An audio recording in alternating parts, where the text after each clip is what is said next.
Good afternoon. Today we are going to talk about laws of thermodynamics. I'm Can Bozu. I'm a physics teacher of Oңғарбай Intellectual School of Physics and Maths in Kokshetau.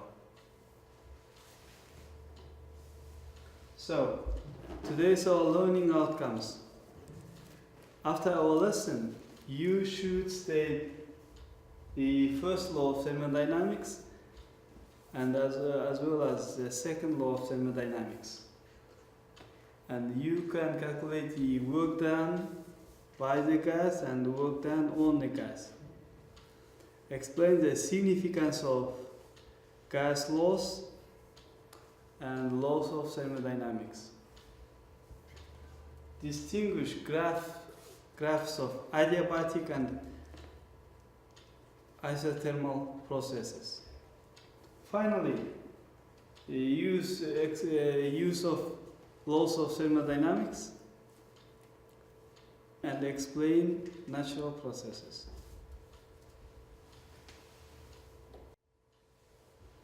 Your homework was fireproof balloon.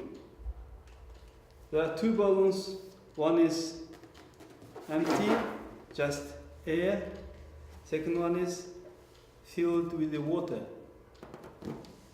So, why does the second balloon doesn't rupture? Let's try this once again.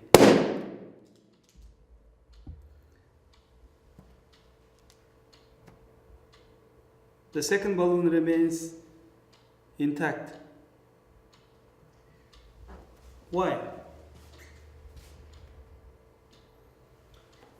Because water requires more heat, and it requires more heat to increase its temperature by 1 degree. So, it means the balloon have to get more time to rupture. Today, we are going to talk about some new terms. For example, first and second laws of thermodynamics, thermodynamic system, surroundings, and adiabatic process, energy conservation, thermal balance, work done by gas and work done on gas, isothermal process again, because isothermal process is crucial. Before starting, we have a brainstorming question. Why do brakes heat up? Car brakes are essential for decelerating quickly, but they're a massive waste of energy. Car brakes work by converting energy from one form into another, from kinetic energy in the speeding car to thermal or heat energy.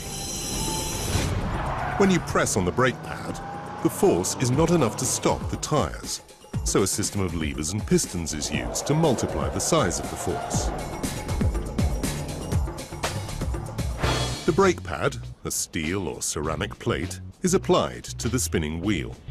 Friction material on one side of the pad converts the kinetic energy into heat energy, slowing the car down. It's this conversion of energy, caused by the pressure of the brake pad on the disc, which brings the car to a halt.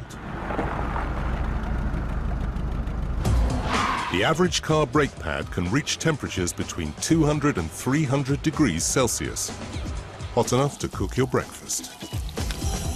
With so much heat given off, extensive testing is done by car manufacturers to make sure brake pads don't burst into flames. Every time we brake, we waste enough energy to boil the water for a cup of tea. But it is possible to utilize this wasted energy. Modern hybrid cars convert the heat energy created by braking into electrical energy, which is then transferred to the battery and reused. And Formula One cars use a similar process to power speed boosts and overtaking. The everyday process of braking illustrates thermodynamics in action.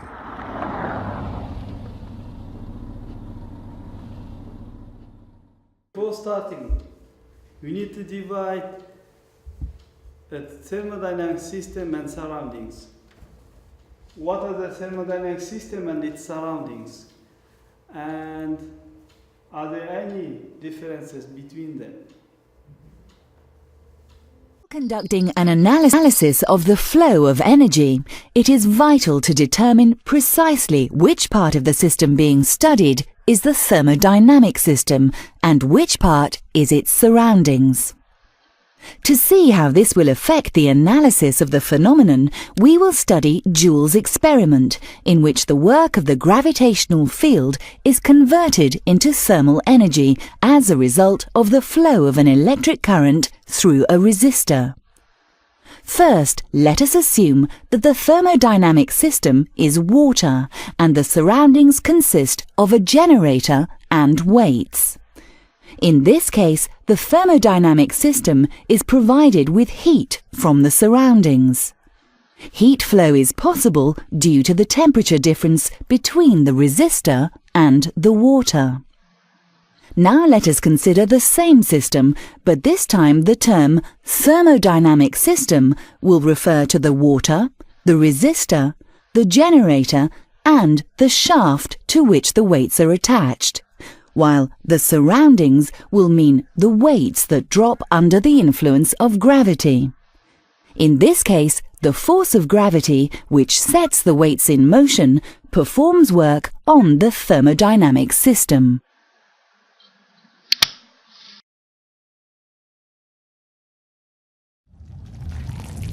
"65 million years ago, the Earth was struck by an enormous asteroid. That asteroid contained more energy than all the world's nuclear bombs combined.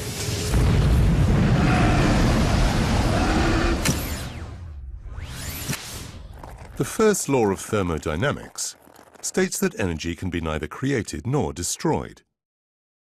It can only be transformed from one form to another.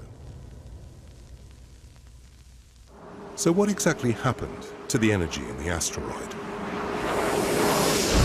Some of the energy was turned into a blinding light, some into a deafening sound, some of it propelled rock into the air, and the rest became heat energy.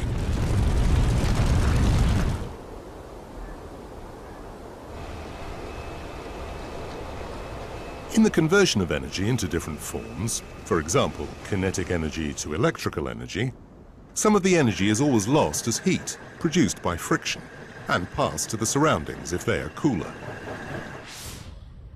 This is the second law of thermodynamics, which states that it's not possible to convert one form of energy to another with 100% efficiency.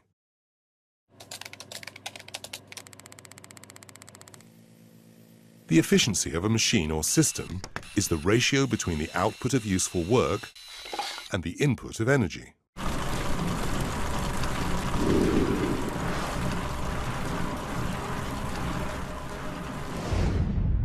The universe is a self-contained system with a finite amount of energy. The asteroid which hit Earth didn't bring new energy. It just transferred existing energy from somewhere else in the universe to our planet. A perfect example of the first and second laws of thermodynamics in action.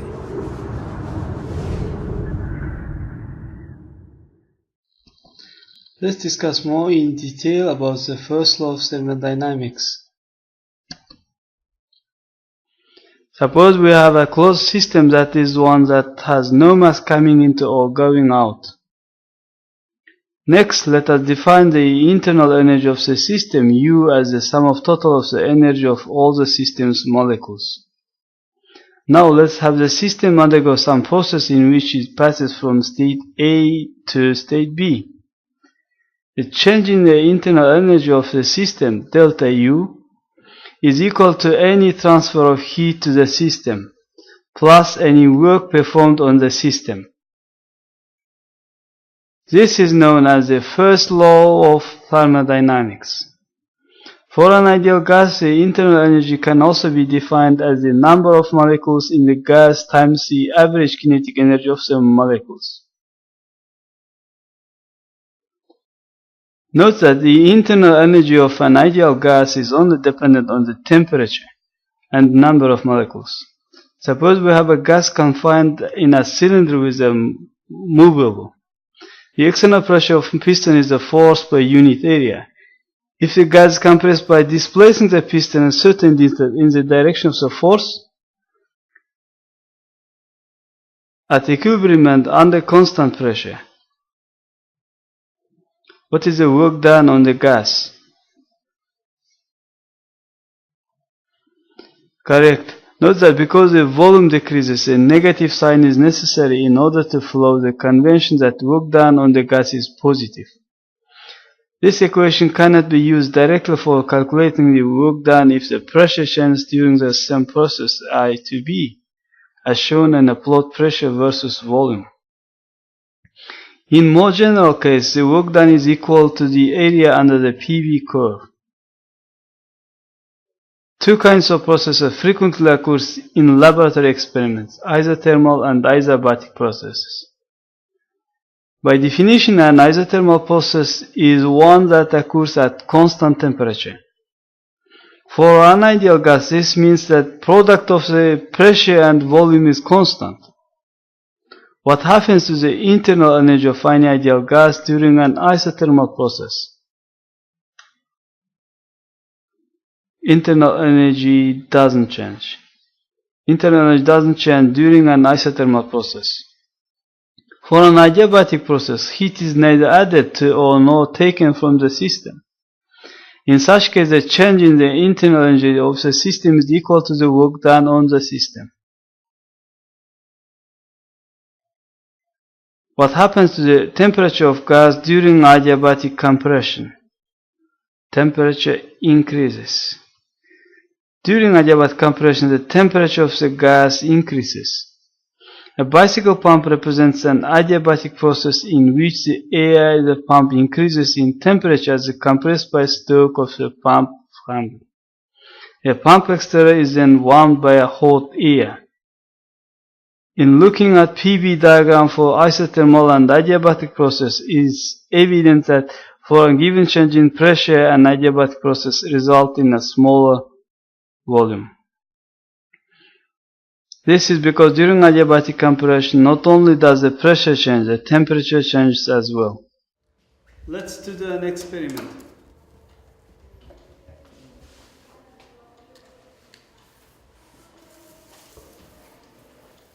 To do this experiment, we need a air flint, and some sulfur from matches. So I need to put some sulfur into this one.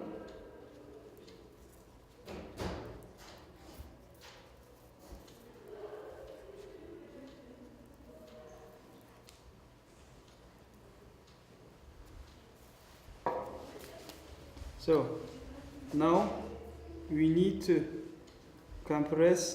push it quickly. 1, 2, 3. So, did you see the fire?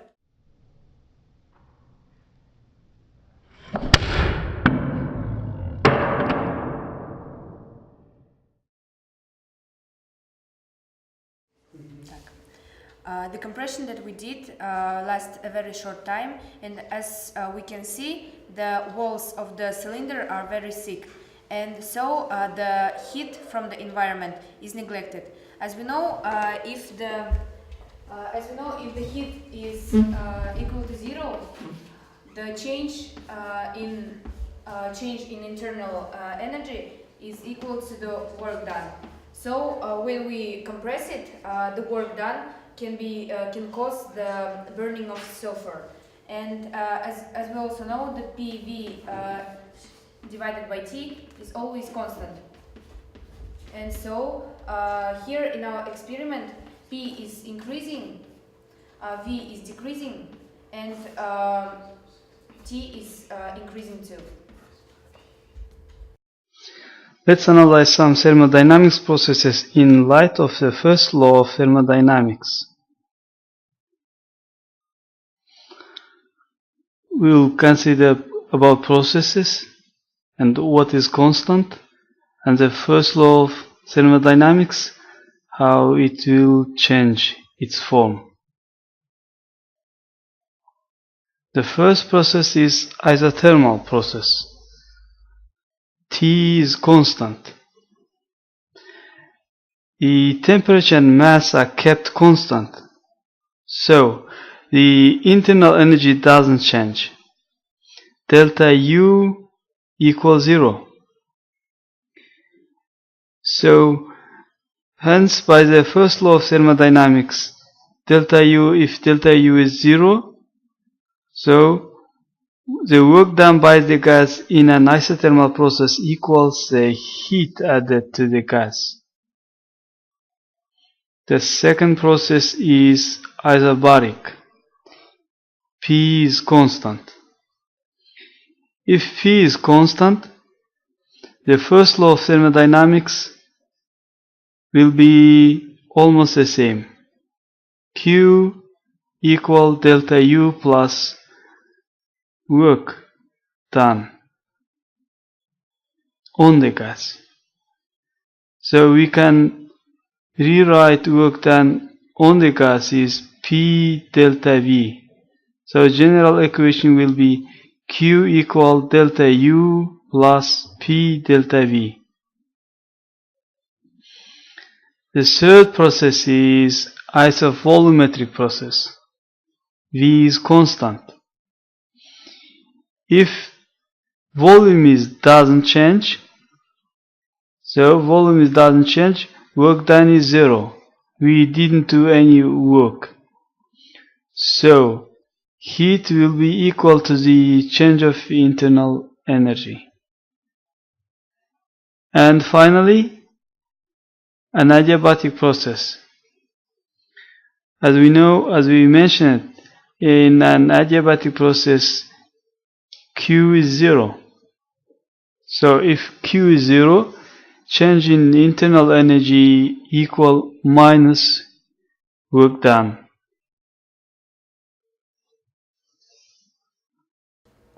Now let's talk about the second law of thermodynamics. If you place a beaker of ice on a hot surface, it soon melts to liquid water. Heat flows from the hot surface to the cold ice, causing the ice to melt. But have you ever placed a beaker of cold water on a hot surface and seen it freeze into ice? This would require heat to flow from the cold water to the hot surface, although this would not violate with the conservation of energy. You know that it would never happen. The second law of thermodynamics explains why. One form of the second law is heat doesn't flow spontaneously from a cold object to a hot. The development of the second law results in part from the study of heat engines, devices that convert heat energy into mechanical work. A basic heat engine takes in heat from a hot reservoir, converts some of this heat into mechanical work, and expels the remaining heat into a cold reservoir. The process of converting heat engine into mechanical work requires that heat flows from a hot reservoir to a cold reservoir. This can be demonstrated by a heat engine consisting of a thermoelectric device which produces electricity to drive a fan. When one leg of the device is placed in a cup of hot water and another is placed in a cup of cold water, if water mixed into the one cup and both legs of the device are placed in a cup, the fan doesn't spin. Now let's practice more. Question number 1. As we know, hot air flows up. This picture is taken from on board of airplane at altitude of 11,582 meters. Why is it colder at such altitude?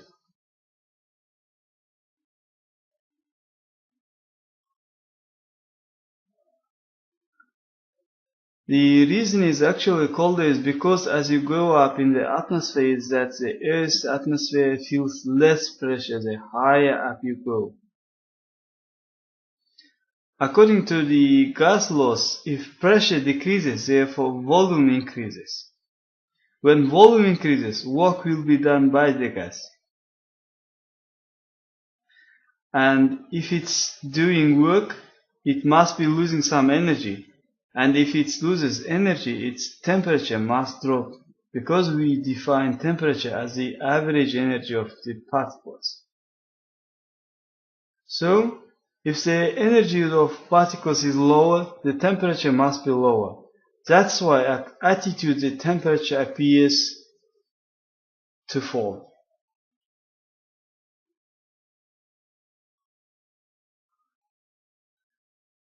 Example number 1. Let's solve problems. When 1.5 kg of water is converted to steam at 100 degrees at standard pressure, 3.39 megajoule of heat are required. During the transformation from liquid to vapor state, the increase in volume of the water is 2.5 meter cubed. Calculate the work done against the external pressure during the process of vaporization, and explain what happens to the rest of the energy.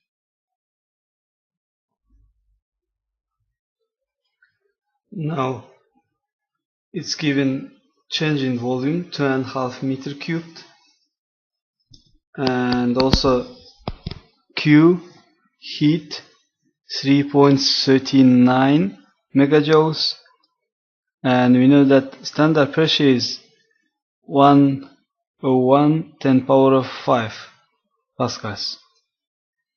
Now we need to calculate work done and explain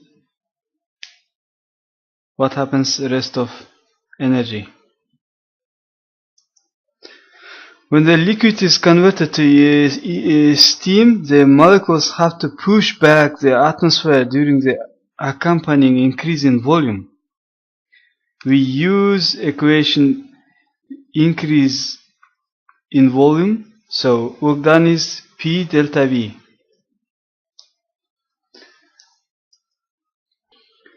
Now,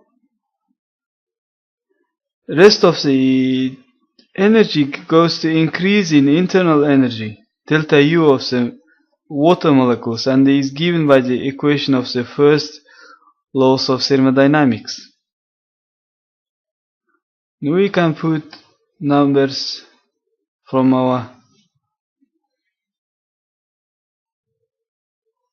So, work done is by the external forces is 2.52 10 power of 5 joules, and change in internal energy is 339 10 power of 6 minus 0.252 10 power of 6. It will be 3.13 10 power of 6 joules. So, answer is work done is 0.252 megajoules, and change in internal energy is 3.13 megajoules. This is needed to work in separately the water molecules during the liquid vapor transition. If they becomes potential energy, no kinetic energy change occurs because there is no increase in temperature. As we know, temperature is 100 degrees constant. That's why no increase in temperature and kinetic energy.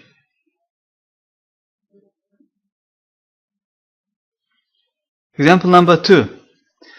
The piston in figure 1 has no mass and it's free to move. The point force F acting on the piston is applied gently so that the piston moves slowly to the left. As the gas in the cylinder is compressed, the product of pressure and system volume, PV, remains constant. And it's given piston's area is 0.02 meter cubed and system volume is 0.06 meter cubed. So atmospheric pressure is 1 bar. It's standard pressure. We need to calculate the distance delta x moved by the piston as F increases from 0 to 70. So before we need to write forces. Forces are in equilibrium. Force 2, pressure 2 times area equal applied force plus atmospheric pressure force. Atmospheric pressure plus. So from that equation we can derive P2. P2 will be 70 over 0.2 plus 10 power of 5. It's 1385 10 power of 5 pascals. And it's given PV constant. It means if PV is constant, we can write Boyle's law. P1 V1 equal P2 V2. And from that equation we can derive V2. We know P1, we know V1, and P2 just we've calculated. So V2 will be 10 power of 5 times V1 is 0.06 over calculated P2 E1 385 10 power of 5. So V2 will be 0.0433 meter cubed. Now we need to write calculate distance moved by piston. So distance will be L1 minus L2. L1 is V1 over A minus L2 is V2 over A, because the area of the piston is constant. Now we can calculate distance. So V1 over A will be 0.3 minus V2 over A will be 0.2166. So we get 0.0834 meters or 83.4 millimeters. Answer is 83.4 millimeters. Distance moved by the piston. Example number 3. It's given figure 2. Calculate the work input to closed system undergoing the cycle shown in figure 2. If the pressure during process 1 to 2 is raised from 200 kilopascals to 1400 kilopascals. So total work done will be sum of the work done in each process. So total work done is work done in process 1 and 2 plus 2 and 3 plus 3 and 4 plus 4 and 1. So as we know, work done is directly proportional to the increase or decrease in volume, change in volume. So if no change in volume, work done will be 0. So from our graph we can see in our 1 and 2 and 3 and 4 processes, volume doesn't change. So in the process 3 and 4 and 1 and 2, work done will be 0. Next, in the process of 2 and 3, work done will be P delta V. So P is constant, 1400 kilopascals, and V is decreasing. So from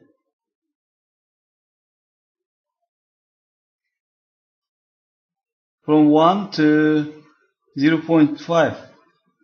So actually the work done will be the area of rectangle, blue rectangle. So work done is minus 7 10 power of 5 joules. Area of blue rectangle. Next, work done in 4 and 1 process.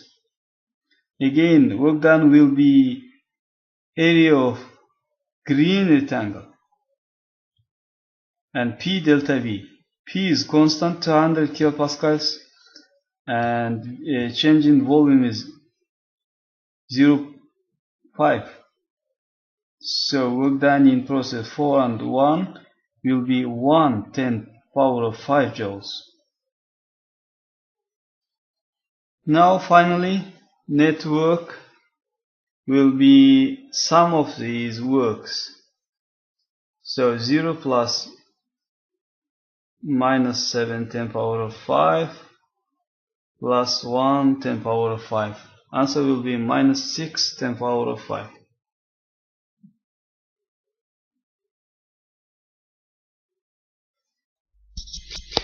Example number 4.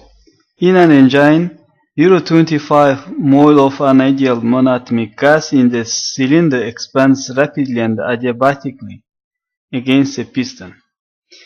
In the process, the temperature of the gas drops from 1150 kelvins to 400 kelvins. How much work does the gas do? So, we take the gas as our system. The piston is part of the surroundings. The pressure doesn't change.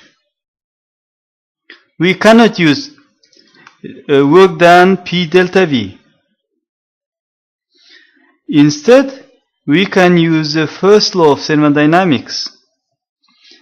Work done is Q minus delta U. We can determine delta U from we know the change in temperature. We can determine delta U. And Q is 0 because the process is adiabatic.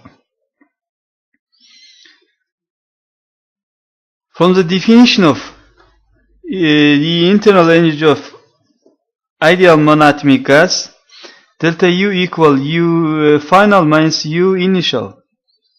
It's 3 over 2 N R delta T, change in temperature. So, we know the mole, we know the R, universal gas constant, and change in temperature.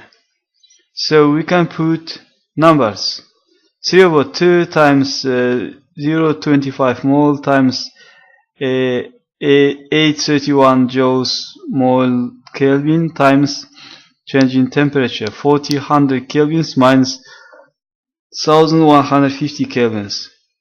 So it will be minus 2300 joules. From the first law of thermodynamics, work done by the gas is Q minus delta U. So the process is adiabatic, so Q is 0. Now we can calculate work done by the gas. So 0 minus 2300 joules. Answer will be 2300 joules. Finally, outline of a lesson. Today we talked about the first law of thermodynamics, which states that the change in internal energy of a closed system delta U will be equal to the energy added to the system by heating minus the work done by the system on the surroundings. In equation form we write delta U equal Q minus work done. Just remember, heat added is always plus, heat lost is minus. Also, work on the system is minus, and work done by the system is always plus. And we calculated the work done in the gas transitions, and we explained the significance of the first law of thermodynamics. In our next lesson, we'll talk about heat engines and application of laws of thermodynamics. And we talked about graphs of adiabatic and isothermal processes, and we explained the second law of thermodynamics, which states that heat can flow spontaneously from a hot object to a cold object. Heat will not flow spontaneously from a cold object to a hot object. Since this statement applies to one particular process, it isn't obvious how it applies to another process. A more general statement is needed that will include other possible processes in a more obvious way. The development of a general statement of the second law of thermodynamics was based partially on the study of heat engines. That's exactly will be the next lesson.